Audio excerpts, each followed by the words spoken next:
एकीकृत समाजवादीका अध्यक्ष माधव कुमार नेपाल भन्छन् राष्ट्रिय सभामा भोट क्रस हरेक दलमा छलफलको विषय बनेको हो। कोशीमा मन्त्री परिषद विस्तारको दबदबा, मुख्यमन्त्री केदार कार्कीले मागे 1 हप्ताको समय। सत्तारूढ गठबन्धन टुटाउन नेकपा एमाले अध्यक्ष केपी शर्मा ओलीको यस्तो चाल। माधव कुमार नेपालले भने एमालेले गठबन्धन तोड्न खोजिरहेको छ, यो गठबन्धन जसरी पनि टिकाउनु पर्छ। 25 वर्षको उमेरमै आजीवन कारागारको सजाय भोगे 25 वर्षका युवाले। BRI अगाडि नबढेको प्रति सरकारसँग महासचिव शङ्कर पोखरेलको गुनासो भने छिटो अगाडि बढाउनुस्, के हेरेर बसिरहेको, देशलाई धुक्टे रित्ताउने थलो बनाएको आरोप। विमानस्थल 5 कर्मचारी संगठनको आरोप। विमानस्थलमा कोटपिटको भिडियो बदनाम गर्न प्रहरीले क्रस गरेको हो। भारतमा कारले ठक्कर दिँदा साइकलमा चढेका 4 नेपालीको मृत्यु, 1 नेपाली गम्भीर घाइते। पुष्पलाललाई गद्दार भन्ने मोहन विक्रम सिंहले काङ्ग्रेसको दलाली गरेको एमालेको आरोप। राजेन्द्र प्रसाद लिङ्गदेन लक्षित रेखा थापाको टिप्पणी, सन्तान अमेरिका पठाउने अनि अरूलाई उपदेश दिने, कस्तो लाजमर्दो। पार्टी अध्यक्षमाथि खनिन रेखा थापा। काङ्ग्रेस चीनसँग सहकार्य गर्न चाहने शशाङ्क कोइरालाको दाबी। नेकपा माओवादी केन्द्रमा नेतृत्वका लागि प्रचण्डको विकल्प नभएको माओवादीको निष्कर्ष। पूर्वाधार र सेवालाई प्रभावकारी बनाउन प्रधानमन्त्री प्रचण्डको निर्देशन। अन्तर्राष्ट्रिय प्रतियोगिता आयोजनामा जोड दिन बक्सिङ सङ्घको घोषणा। र आफ्नै दाजुको हत्याको आरोपमा ज्ञानेन्द्र शाहीमाथि लालछना लगाएपछि पूर्व राजा ज्ञानेन्द्र शाहले दिए स्पष्टीकरण। सरकारलाई ज्ञानेन्द्र बहादुर शाहीको चुनौती, दरबार हत्याकाण्ड ज्ञानेन्द्रले गरेको हो भने कारबाही गरेर देखाऊ। मोरङमा किशोरीमाथि जबरजस्ती करणी गरेको आरोपमा 27 वर्षीय युवक प्रहरीको नियन्त्रणमा। हिमालय एयरलाइन्सलाई सेल्फ ग्राउन्ड ह्यान्डलिङ सुविधा दिन परमादेश जारी। पेट्रोलियम पाइपलाइन विस्तारमा ढिलाइ, डिजेल पेट्रोलको मूल्य घट्यो। राष्ट्रिय सभा निर्वाचनमा कोशीमा हारेको काङ्ग्रेससँग माओवादी आक्रोशित। सहयात्राको समीक्षा गर्न प्रचण्डलाई दबदबा। कोशीमा फ्लोर क्रस गर्ने जनप्रतिनिधिलाई गठबन्धनले कारबाही गर्ने घोषणा। जाति विभेद, दलितसँग बिहे गरेको भन्दै श्राद्धमा आएनन् पुरेत। तराईबाट उद्धार गरिएको हिउँ चितुवा सदर चिडियाखानामा राखियो। त्रिभुवन अन्तर्राष्ट्रिय विमानस्थलमा अध्यागमनका कर्मचारीमाथि हातपात घटनाबारे समिति गठन। सबै इमान्दार भए 1 वर्षमै निगमको मुहार फेरिने मन्त्री सुदन किरातीको दाबी। कोशी प्रदेशमा अन्तर्घात गरेर काङ्ग्रेसले सधैँका लागि विश्वास गुमाएको वर्षमान पुनको भनाइ। चिनिया टोली आज उच्चस्तरीय राजनीतिक भेटघाटमा व्यस्त रहँदै। र तानसेन रानीमहल सडक खण्ड 1.5 महिना बन्द हुने। रुकुम पश्चिमका सडक धमाधम स्तरोन्नति गरिँदै। रौतहटमा बसले ठक्कर दिँदा 1 जनाको मृत्यु। काठमाडौँको बुढा नीलकण्ठ क्षेत्रमा आज 4 घण्टा बिजुली नआउने। काठमाडौँको तापक्रम आज 2.5 डिग्री सेल्सियस। अब हेर्नुहोस् पुरा समाचार। दर्शकबिन नमस्कार, युट्युब च्यानल नेपाली खबर मिडियामा तपाईहरूलाई हार्दिक स्वागत छ। यदि हाम्रो च्यानललाई अहिलेसम्म सब्सक्राइब गर्नुभएको छैन भने सब्सक्राइब गरी नजिक रहेको बेल आइकन दबाई हामीसँग जोडिनुहोला। दर्शकबिन सदा झैँ आज पनि हामी तपाईहरुमाझ देशभरका विभिन्न समाचारका साथ उपस्थित भइसकेका छौँ। यो भिडियोलाई अन्तिमसम्म हेर्नुहोला, साथै कहाँ हेर्दै हुनुहुन्छ, के भन्न चाहनुहुन्छ, तपाईको मनमा लागेको प्रतिक्रिया कमेन्ट बक्समा छोड्न नभुल्नुहोला। दर्शक महानुभाव के तपाईँ हाम्रो च्यानलमा नियमित श्रोता हुनुहुन्छ? यदि नियमित हुनुहुन्छ भने तल कमेन्ट बक्समा नियमित अथवा रेगुलर लेख्नुहोस्। नयाँ हुनुहुन्छ भने सब्सक्राइब गर्न नभुल्नुहोस् ताकि नयाँ समाचारका साथ हामी तपाईहरुमा छलफल उपस्थित भइराख्नेछौँ। हाम्रा समाचार अपडेटहरू तपाईहरूलाई के कस्तो लागिरहेका छन्, सल्लाह सुझाव प्रतिक्रिया छोड्न नभुल्नुहोला। समाचारहरू सबै अत्यन्तै महत्त्वपूर्ण भएकाले भिडियोलाई अन्तिमसम्म हेर्नुहोस्। दर्शक महानुभाव आउनुहोस् अब पहिलो खबरतर्फ लागौँ। राप्रपा नेत्री तथा कलाकार रेखा थापाले आफ्नो अमेरिका बसाइलाई लिएर पार्टी अध्यक्ष राजेन्द्र प्रसाद लिङ्गदेनले गरेको टिप्पणीप्रति कडा शब्दमा जवाब फर्काएकी छन्। राजेन्द्र प्रसाद लिङ्गदेनले शनिबार राजधानीमा आयोजित एक सार्वजनिक कार्यक्रममा रेखा थापाप्रति घुमाउरो टिप्पणी गर्दै देशको दुराशय अवस्था चित्रण गर्ने क्रममा उनले एक कलाकार आफ्नो सन्तानलाई नेपाली बनाउन नचाहेर अमेरिका पुगेको बताएका थिए।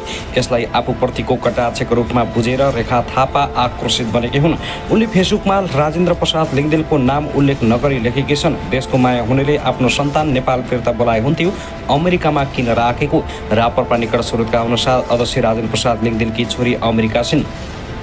उनी उच्च शिक्षा अध्ययनका लागि 1 वर्ष अघि गएको निकट स्रोतले जनाएको छ। रेखा थापा गएको राप्रपाको केन्द्रीय महाधिवेशनमा अध्यक्ष लिङ्गदेनको प्यानलबाट महामन्त्रीमा उठेकी थिइन्, तर उनी कुन्ती साईसँग पराजित भएकी हुन्। हाल गर्भवती रहेकी रेखा थापा बच्चा जन्मका लागि भनेर 1 महिना अघिदेखि अमेरिकामा बस्दै आइरहेकी छन्।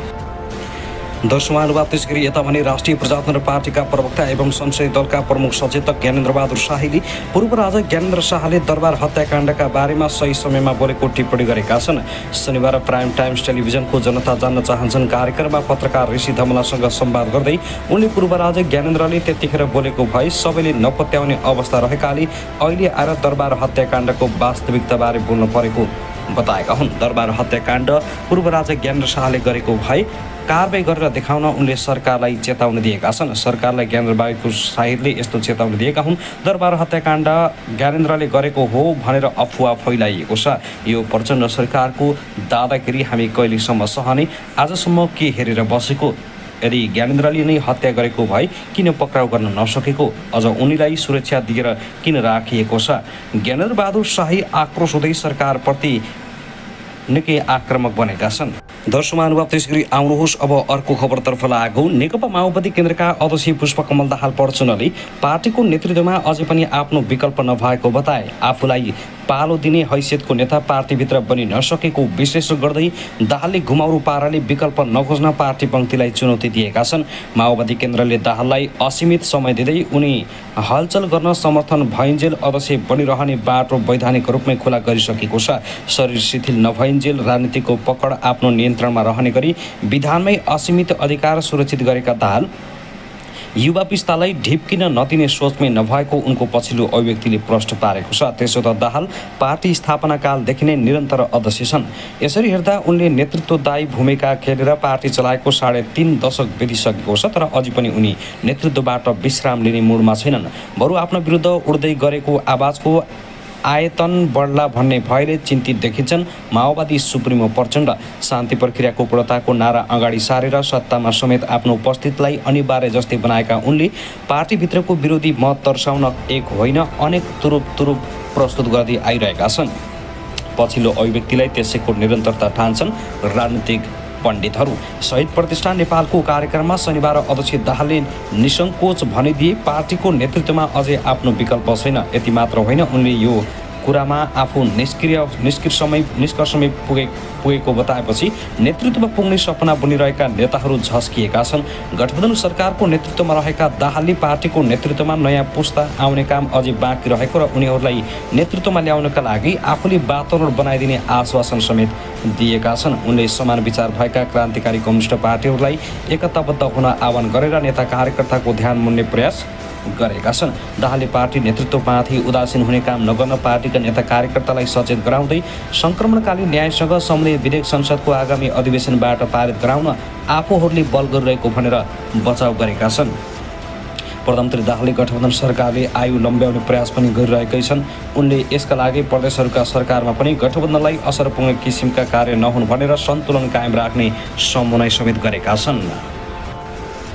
दर्शक महानुभाव, त्यसै गरी आउनुहोस् अब अर्को खबरतर्फ लागौँ। नेकपा एकीकृत समाजवादीका अध्यक्ष माधव कुमार नेपालले मुलुकको वर्तमान राजनीतिमा अझै पनि अस्थिरताका बादल मडारिरहेको बताएका छन्। आइतबार पार्टीको दोस्रो केन्द्रीय परिषद बैठकमा राजनीतिक प्रतिवेदन पेश गर्दै अध्यक्ष नेपालले 2079 को निर्वाचनपछि राजनीतिक शक्ति सन्तुलन र समीकरणहरूमा केही फेरबदल आए पनि राजनीतिक अस्थिरता कायमै रहेको उनको भनाइ छ। मुलुकको राजनीतिमा अझै पनि अस्थिरताका बादल मडारिएका छन्। अध्यक्ष नेपालले आफ्नो प्रतिवेदनमा भनेका छन्, यसबीच आम निर्वाचन 2079 को निर्वाचन परिणामले निर्माण गरेको राजनीतिक शक्ति सन्तुलनमा खासै परिवर्तन भएको छैन।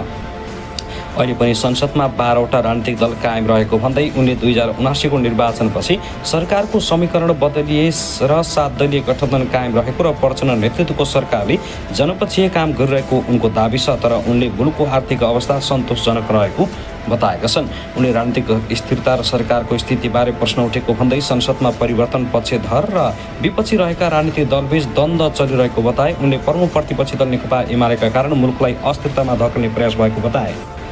दर्शक महानुभाव, त्यसै गरी नेकपा एमालेका महासचिव शङ्कर पोखरेलले BRI अन्तर्गतका परियोजनाहरू छिटोभन्दा छिटो कार्यान्वयन गर्न सरकार तत्पर हुनुपर्ने बताएका छन्। आइतबार काठमाडौँमा आयोजित चिनिया कम्युनिस्ट पार्टी र नेपाली कम्युनिस्ट पार्टीहरू बीचको छलफलका क्रममा उनले यस्तो बताएका हुन्। BRI का सन्दर्भमा नेपालले गरेको सहमति अनुसार परियोजना पहिचान गर्ने कुरामा आफूहरू पछि परेको उनको भनाइ छ। परियोजना पहिचानको विषय सरकारले प्राथमिकतामा राख्नुपर्ने बताउँदै महासचिव शङ्कर पोखरेलले नेपाल र चीनका बीचमा उच्च स्तरमा भएका भ्रमणले द्विपक्षीय सम्बन्धलाई बलियो बनाएको उल्लेख गरे। उनले विकासको चरणमा रहेको नेपालले BRI-बाट लाभ लिन सक्ने प्रशस्त सम्भावना रहेको जिकिर गरेका छन्। उनले BRI-ले नेपाल र चीनलाई सडक, रेल, हवाई तथा सञ्चार प्रविधिबाट जोड्ने उद्देश्य रहेको बताउँदै ठूला पूर्वाधार विकासको जग हाल्दै गरेको नेपालका लागि हिमालय वारपार बहुपक्षीय सम्पर्क सञ्चालनलाई प्राथमिकतामा राखेर अगाडि बढाउनु पर्ने बताए। उनले कोभिड-19 का बेलामा बन्द भएका उत्तरी सीमा नाकाहरू नियमित सुचारू गर्न आग्रह गरेका छन्। चिनिया विकास परियोजना बेल्ट एन्ड रोड इनिसिएटिभको अङ्ग भइसकेको सन्दर्भमा त्यस अन्तर्गतका परियोजनाहरू छिटोभन्दा छिटो कार्यान्वयन गर्न नेपाल सरकार तत्पर हुनुपर्दछ। विकासको चरणमा रहेको नेपालले BRI-बाट लाभ लिन सक्ने प्रशस्त सम्भावना छ। यसमा विलम्ब नगरिकन परियोजनाहरूको छनौट तिनको शीघ्र कार्यान्वयन गर्दै अगाडि बढ्न आवश्यक छ। BRI-ले नेपाल र चीनलाई सडक, रेल, हवाई तथा सञ्चार प्रविधिबाट जोड्ने उद्देश्य राखेको छ। आजको प्रविधि र विकासको युगमा अति नै महत्त्वपूर्ण छ। महासचिव शङ्कर पोखरेलले नेपाल र चीन बीचको भूगोललाई चुनौती नभई अवसरका रूपमा लिएर अगाडि बढ्न सबै नाकालाई आवागमन र व्यापारका लागि सहज बनाउन सके द्विपक्षीय सम्बन्धलाई फराकिलो बनाउने बताए। उनले त्यसैगरी आउनुहोस् अब अर्को खबरतर्फ लागौँ। संस्कृति, पर्यटन तथा नागरिक उड्डयन मन्त्री सुदन किरातीले नेपाल वायु सेवा निगमलाई देशकै गौरवको विषय बनाउनु पर्ने बताएका छन्। शनिबार निगमको सिंहनामङ्गल स्थित जग्गामा निगमको प्रधान कार्यालय भवनको शिलान्यास गर्दै उनले सबैले इमान्दार भएर काम गर्ने हो भने 1 वर्षमै निगमको मुहार फेरिने दावी गरेका छन्। उनले निगम अन्तर्राष्ट्रिय जगतमा चिनाउने देशको मुहार भएकाले निगमलाई राम्रो बनाउनु पर्ने बताए। उनले निगमले नेपालको इतिहास र वर्तमान गौरवलाई प्रस्तुत गर्ने बताएका छन्। उनले आफू मन्त्री बनेपछि गरेको 1 वर्षको कामले कछुवाको गतिमा भए पनि निगमलाई राम्रो र व्यवस्थित बनाउन आफू लागि परेको बताएका छन्। निगमले 1 वर्षमा आफ्नो व्यवस्थापन खर्चबाट रकम निकालेर तिरेको ऋण, चिनिया जहाजको निकास दिने कुराको साहस र 8 दुर्गम क्षेत्रमा उडान गर्ने जहाजहरूको खरिद प्रक्रिया अगाडि बढाइएको सन्दर्भले बिस्तारै निगम माथि उठ्दै गएको अनुभूति भएको किरातीको भनाइ छ। उनले भने, मलाई लाग्छ साँच्चै हाम्रो निगम गौरवको विषय बन्नेछ। सबैले इमान्दार भएर लागौँ, 1 वर्ष सबैले इमान्दार हौँ। यसले दिने परिणामबाट हामी अर्कै ठाउँमा पुग्छौँ। नेपाल वायु सेवा निगमको सिंहनामङ्गल स्थित आफ्नै जग्गामा कार्यकालको शिलान्यास भएको थियो। दर्शकमानुभाव त्यसगरी यता भने राष्ट्रिय प्रजातन्त्र पार्टीका प्रवक्ता एवं संसदीय दलका प्रमुख सचेतक ज्ञानेन्द्र बहादुर शाहीले पूर्व राजा ज्ञानेन्द्र शाहले दरबार हत्याकाण्डका बारेमा सही समयमा बोलेको टिप्पणी गरेका छन्। शनिबार प्राइम टाइम्स टेलिभिजनको जनता जान्न चाहन्छन् कार्यक्रममा पत्रकार ऋषि धमलासँग संवाद गर्दै उनले पूर्व राजा ज्ञानेन्द्रले त्यतिखेर बोलेको भए सबैले नपत्याउने अवस्था रहेकाले अहिले आएर दरबार हत्याकाण्डको वास्तविकताबारे बोल्नु परेको बताएका हुन्। दरबार हत्याकाण्ड पूर्व राजा ज्ञानेन्द्र शाहले गरेको भए कारबाही गरेर देखाउन उनले सरकारलाई चेतावनी दिएका छन्। सरकारलाई ज्ञानेन्द्र बहादुर शाहीले यस्तो चेतावनी दिएका हुन्, दरबार हत्याकाण्ड ज्ञानेन्द्रले गरेको हो भनेर अफवाह फैलाइएको छ। यो प्रचण्ड सरकारको दादागिरी हामी कहिलेसम्म सहने? आजसम्म के हेरेर बसेको? यदि ज्ञानेन्द्रले नै हत्या गरेको भए किन पक्राउ गर्न नसकेको? अझ उनीलाई सुरक्षा दिएर किन राखिएको छ? ज्ञानेन्द्र बहादुर शाही आक्रोश हुँदै सरकारप्रति निकै आक्रामक बनेका छन्। दर्शकमानुभाव त्यसगरी आउनुहोस् अब अर्को खबरतर्फ लागौँ। नेकपा माओवादी केन्द्रका अध्यक्ष पुष्पकमल दाहाल प्रचण्डले पार्टीको नेतृत्वमा अझै पनि आफ्नो विकल्प नभएको बताए। आफूलाई पालो दिने हैसियतको नेता पार्टीभित्र बनि नसकेको विश्लेषण गर्दै दाहालले घुमाउरो पाराले विकल्प नखोज्न पार्टी पङ्क्तिलाई चुनौती दिएका छन्। माओवादी केन्द्रले दाहाललाई असीमित समय दिँदै उनी हलचल गर्न समर्थन भइन्जेल अध्यक्ष बनिरहने बाटो वैधानिक रूपमै खुला गरिसकेको छ। शरीर शिथिल नभइन्जेल राजनीतिको पकड आफ्नो नियन्त्रणमा रहने गरी विधानमै असीमित अधिकार सुरक्षित गरेका दाहाल युवा पिस्तालाई ढिप्किन नदिने सोचमै नभएको उनको पछिल्लो अभिव्यक्तिले प्रश्न पारेको छ। त्यसो त दाहाल पार्टी स्थापना कालदेखि नै निरन्तर अध्यक्ष छन्। यसरी हेर्दा उनले नेतृत्वदायी भूमिका खेलेर पार्टी चलाएको 3.5 दशक बितिसकेको छ, तर अझै पनि उनी नेतृत्वबाट विश्राम लिने मुडमा छैनन्। बरु आफ्नो विरुद्ध उड्दै गरेको आवाजको आयतन बढ्ला भन्ने भयले चिन्तित देखिन्छन्। माओवादी सुप्रिमो प्रचण्ड शान्ति प्रक्रियाको पूर्णताको नारा अगाडि सारेर सत्तामा समेत आफ्नो उपस्थितिलाई अनिवार्य जस्तै बनाएका उनले पार्टीभित्रको विरोधी मत तर्साउन एक होइन अनेक तुरुप प्रस्तुत गर्दै आइरहेका छन्। पछिल्लो अभिव्यक्तिलाई त्यसैको निरन्तरता ठान्छन्। राजनीतिक पण्डितहरू। शहीद प्रतिष्ठान नेपालको कार्यक्रममा शनिबार अध्यक्ष दाहालले निसङ्कोच भनिदिए पार्टीको नेतृत्वमा अझै आफ्नो विकल्प छैन। यति मात्र होइन, उनले यो कुरामा आफू निष्कर्षमै पुगेको बताएपछि नेतृत्वमा पुग्ने सपना बुनिरहेका नेताहरू झस्किएका छन्।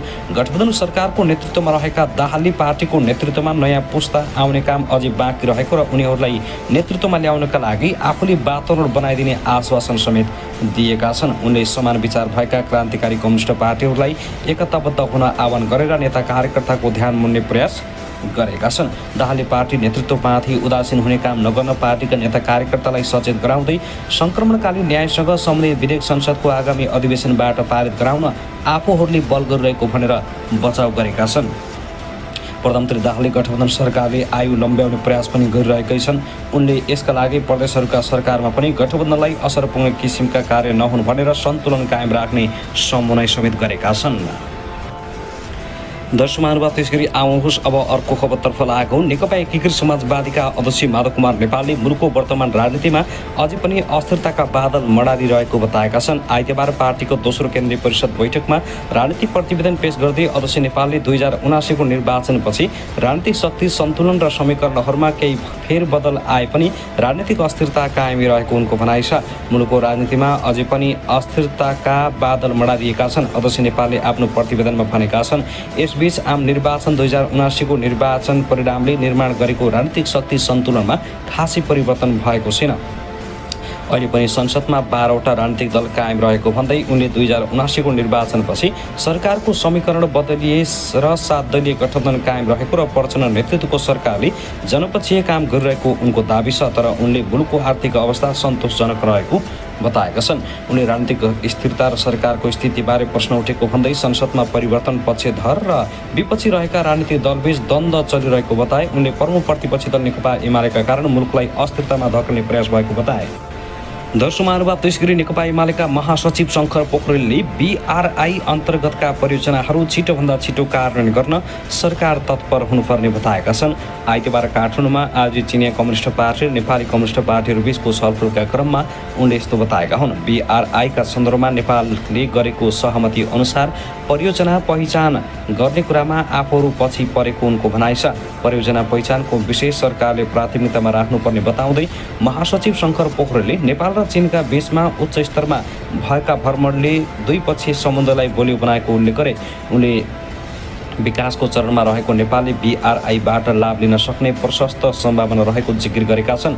उनले BRI-ले नेपाल र चीनलाई सडक, रेल, हवाई तथा सञ्चार प्रविधिबाट जोड्ने उद्देश्य रहेको बताउँदै ठुला पूर्वाधार विकासको जग हाल्दै गरेको नेपालका लागि हिमालय वारपार बहुपक्षीय सम्पर्क सञ्चालनलाई प्राथमिकतामा राखेर अगाडि बढाउनु पर्ने बताए।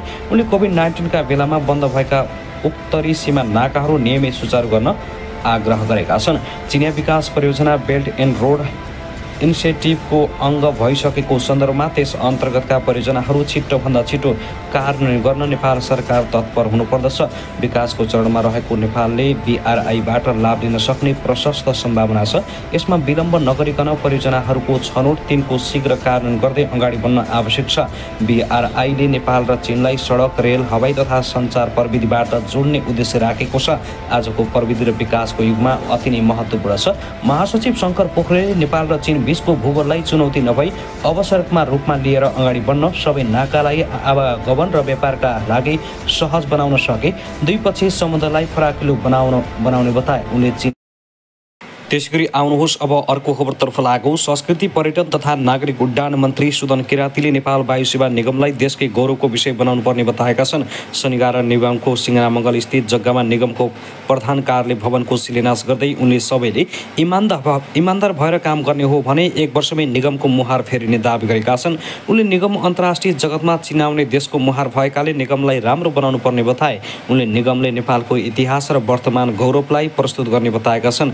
उनले आफू मन्त्री बनेपछि गरेको 1 वर्षको कामले कछुवाको गतिमा भए पनि निगमलाई राम्रो र व्यवस्थित बनाउन आफू लागि परेको बताएका छन्। निगमले 1 वर्षमा आफ्नो व्यवस्थापन खर्चबाट रकम निकालेर तिरेको ऋण, चिनिया जहाजको निकास दिने कुराको साहस र 8 दुर्गम क्षेत्रमा उडान गर्ने जहाजहरूको खरिद प्रक्रिया अगाडि बढाइएको सन्दर्भले बिस्तारै निगममाथि उठ्दै गएको अनुभूति भएको किराँतीको भनाइ छ। उनले भने, मलाई लाग्छ साँच्चै हाम्रो निगम गौरवको विषय बन्नेछ। सबैले इमान्दार भएर लागौँ, 1 वर्ष सबैले इमान्दार हौँ। यसले दिने परिणामबाट हामी अर्कै ठाउँमा पुग्छौँ। नेपाल वायु सेवा निगमको सिनामङ्गल स्थित आफ्नै जग्गामा कार्यकालको शिलान्यास भएको थियो। त्यसैगरी आउनुहोस् अब अर्को खबरतर्फ लागौँ। निर्देशन दिन रमाउने तर कार्यान्वयनमा ध्यान नपुर्याएको भन्दै यति बेला प्रधानमन्त्री पुष्पकमल दाहाल प्रचण्ड आलोचित बनेका छन्। ऐन कानुन, जनशक्ति र बजेट जस्ता पक्षको ख्यालै नगरी निर्देशनको ऐरो लगाएको भन्दै उनीमाथि विभिन्न कोणबाट टिक्का टिप्पणी तथा व्यङ्ग्य पनि भइरहेको छ। हुन पनि पद सम्हालेको 13 महिनाभित्र प्रधानमन्त्री प्रचण्डले कैयौँ निर्देशन, प्रतिबद्धता र आश्वासन दिएकोमा नगर्ने मात्रै कार्यान्वयन भएका देखिन्छन्। देश र जनताको पक्षमा महत्त्वपूर्ण र उदाहरणीय काम गर्ने भन्दै दोस्रो पटक प्रधानमन्त्री बनेका प्रचण्ड स्वयं आफ्नो काम कारबाहीप्रति असन्तुष्ट छन्। पद सम्हालेको 1 वर्ष पुरा पुगेको अवसरमा पुस 10 गते सम्बोधन गर्दा उनले आफ्नो काम र टिमप्रति असन्तुष्ट जनाउँदै सच्चिएर जाने प्रतिबद्धता जनाएका थिए। त्यसपछि पनि एकपछि अर्को निर्देशन दिँदै गएपछि उनले थप व्यङ्ग्य र आलोचना खेप्नु परेको छ। प्रधानमन्त्री प्रचण्डले आफ्नो चाहना र जनअपेक्षा अनुसार काम हुन नसक्नुको दोष विभागीय मन्त्री र कर्मचारीहरूमाथि थोपारेका छन्।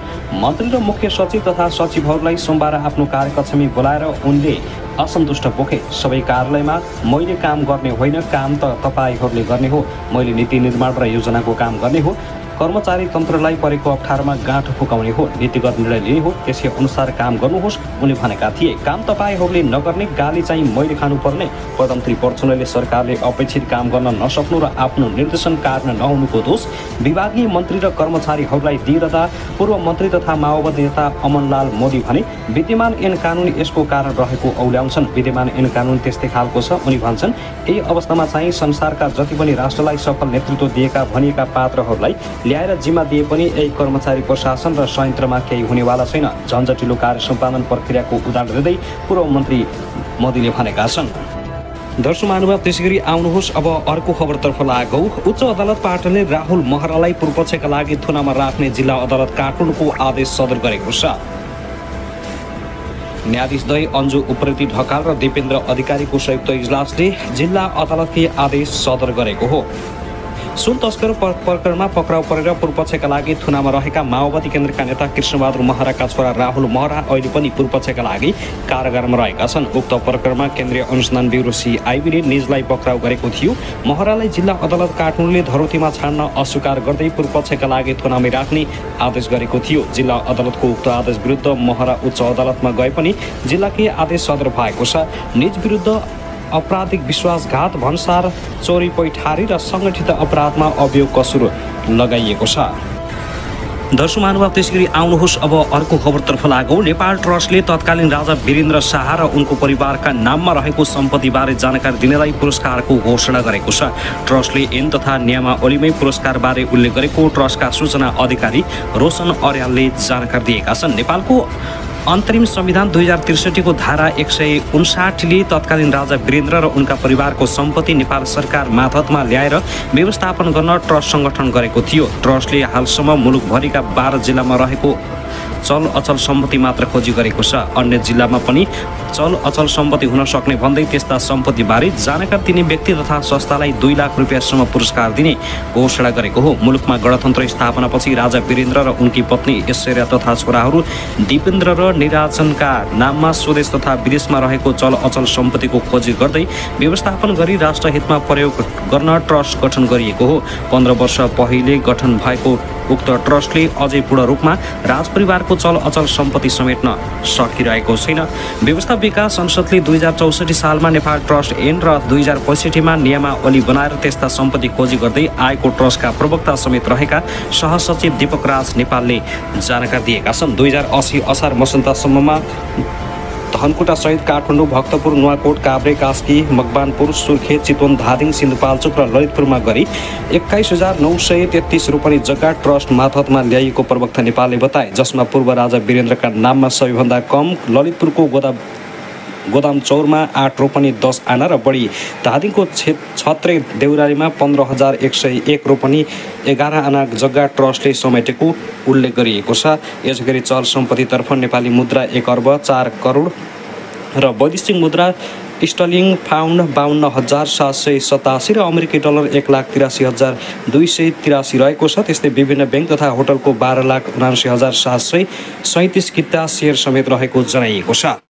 दर्शकबिन त्यसैगरी आउनुहोस् अब अर्को खबरतर्फ लागौँ। दलितसँग प्रेम सम्बन्धमा रहेपछि आफ्नी बुबाले गरे छोरीको हत्या। दलितसँग प्रेम गरेको थाहा पाएपछि आफ्नी छोरीको हत्या गरेको आरोपमा एक पुरुष पक्राउ परेका छन्। बाराको फेटा गाउँपालिका 1 हरेन्द्र महतोलाई प्रहरीले 15 वर्षीय छोरी कोशिला कुमारीको हत्याको आरोपमा पक्राउ गरेको हो। मृतक बालिका स्थानीय गङ्गा शाह माध्यमिक विद्यालयको कक्षा 8मा पढ्दै थिइन्। प्रहरीका अनुसार मृतक बालिकाको स्थानीय कृष्ण बैठासँग प्रेम सम्बन्ध रहेको कारणले उनको हत्या गरिएको प्रारम्भिक अनुसन्धानमा खुल्न आएको छ। जिल्ला प्रहरी कार्यालय बाराका प्रहरी डीएसपी दधिराम नेउपानले भने घटनाको प्रारम्भिक वस्तुस्थिति हेर्दा मृतक बालिका एक युवकसँग प्रेममा रहेको र ती युवक दलित भएको कारण हत्या भएको देखिन्छ। मृतक बालिकाले प्रेम गरेका युवा कृष्ण बैठा दलित समुदायको रहेको र उसँग कुनै सम्बन्ध नराख्न परिवारले पटक पटक कौशिलालाई दबाब दिँदै आइरहेको थियो। गाउँमा बैठासँगको सम्बन्धको बारेमा हल्ला चलेपछि छोरीलाई पर्साको विश्रामपुरमा रहेको मामा घर समेत पठाइएको थियो। तर छोरीले बैठासँगको सम्बन्धलाई कायम राखेपछि बाध्य भएर हत्या गर्नु परेको हरेन्द्रले स्वीकारेको प्रवक्ता दधिराम नेउपानेले जानकारी दिएका छन्। प्रवक्ता नेउपानेका अनुसार महतोले 2 सहयोगी मिलेर छोरीलाई गाडीमा लगे हत्या गरेको र शवलाई खोला किनारमा फालेको स्वीकारेका छन्। घटना पर्सामा भएकाले प्रारम्भिक अनुसन्धानपछि बारा प्रहरीले थप कारबाहीका लागि पक्राउ परेका महतोलाई पर्सा प्रहरीको जिम्मा लगाएको छ। यता जिल्ला प्रहरी कार्यालय पर्साका एक अधिकारीले घटनामा संलग्न 2 जना फरार रहेकोले खोजी कार्य जारी गरेको छ। उनका अनुसार महतोले गत साउन 11 गते मामाघर बस्दै आएकी छोरी कौशिलालाई पर्साको जगन्नाथपुर गाउँपालिकाको सुपौलिया पुल नजिकै इमृतिया खोला किनारमा हत्या गरेर शव फालेका थिए। दर्शक महानुभाव त्यसगरी आउनुहोस् अब अर्को खबरतर्फ लागौँ। भिजिट भिसामा विदेश जानेका लागि आजदेखि नयाँ नियम लागू भएको छ। सरकारले भिजिट भिसा तथा पर्यटक भिसामा विदेश जान आवश्यक पर्ने कागजातबारे नयाँ नियम लागू गरेको हो। भिजिट भिसाका नाममा सेटिङ र ठगी बढेको ठहर गर्दै गृह मन्त्रालयले आजदेखि लागू हुने गरी 13 बुँदे नयाँ कार्यविधि जारी गरेको छ। नयाँ नियम अनुसार यात्रा अनुमति पाउन कम्तीमा 6 महिनाको अवधि भएको राहदानी हुनुपर्नेछ। सम्बन्धित देशको प्रवेशज्ञ वा अराइभल प्राप्त हुने मुलुक भई प्रवेशज्ञ नचाहिने व्यवस्था गरिएको छ। त्यस्तै 2 तर्फी हवाई टिकट हुनुपर्ने, भ्रमण अवधिभर होटल बुकिङ गरेको प्रमाण वा होटल बुकिङ नभई आफन्तसँग रहने भएमा एका घरका 3 पुस्ताभित्रको नाता खुल्ने नागरिकता प्रमाणपत्र वा अन्य कुनै प्रमाणपत्र हुनुपर्नेछ। भ्रमणको सम्पूर्ण खर्च बेहोर्ने सरकारी तथा गैर सरकारी संस्थाको निमन्त्रणा पत्र वा सो नभएमा कम्तीमा $500 बराबरको नगद सटै भएको प्रमाण नगद वा डेबिट वा क्रेडिट कार्ड पनि हुनुपर्नेछ। त्यस्तै संयुक्त अरब Emirates, Bahrain, Kuwait, Qatar, Oman र साउदी अरेबियामा भिजिट भिसामा भ्रमण गर्दा सो घोषणा गर्नुपर्नेछ। सो घोषणामा संलग्न विवरणको प्रमाणको भार सम्बन्धित व्यक्तिमा रहने नयाँ व्यवस्थामा उल्लेख गरिएको छ। दर्शक महानुभाव त्यसगरी आउनुहोस् अब अर्को खबरतर्फ लागौँ। राष्ट्रिय सभा निर्वाचन माघ 11 गते हुँदैछ, जसका लागि यति बेला केन्द्रीय शीर्ष नेताहरू कोशी प्रदेशको राजधानी विराटनगरमा केन्द्रीकृत भएका छन्। राष्ट्रिय सभा सदस्य निर्वाचनका लागि मौन अवधि सुरु भएको छ। निर्वाचन आयोगले माघ 9 गते रातको 12 बजेदेखि मतदान नसकिँदासम्म मौन अवधि लागू गरेको छ। मौन अवधिमा कुनै पनि विधि प्रक्रिया वा माध्यमबाट मत माग्न र निर्वाचन प्रचार प्रसार गर्न नपाइने बताएको छ।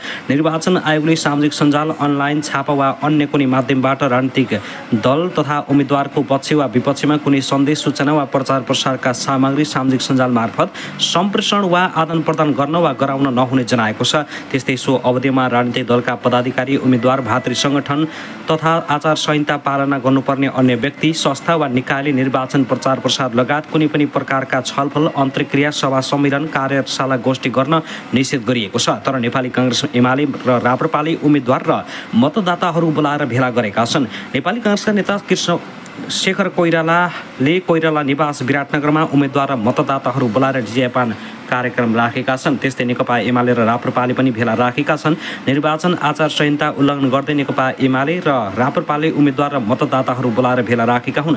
नेपाली काङ्ग्रेसको चियापनमा राष्ट्रिय सभाको उम्मेद्वार कृष्णप्रसाद सिटुला, महिला उम्मेद्वार चम्पा कार्कीदेखि प्रदेशको मुख्यमन्त्री केदार कार्की, सांसद प्रतिनिधि सभा सदस्य दीपक खड्का, गगन थापा समेत उपस्थित रहेका छन्। यता नेकपा एमालेका महासचिव शङ्कर पोखरेल सहितका नेताहरू भेलामा सहभागी छन्। त्यसैगरी आउनुहोस् अब अर्को खबरतर्फ लागौँ। ग्यालेक्सी टेलिभिजन सञ्चालन गर्ने गोर्खा मिडिया नेटवर्कका तत्कालीन प्रबन्ध निर्देशक राष्ट्रिय स्वतन्त्र पार्टीका सभापति रवि लामी छन्।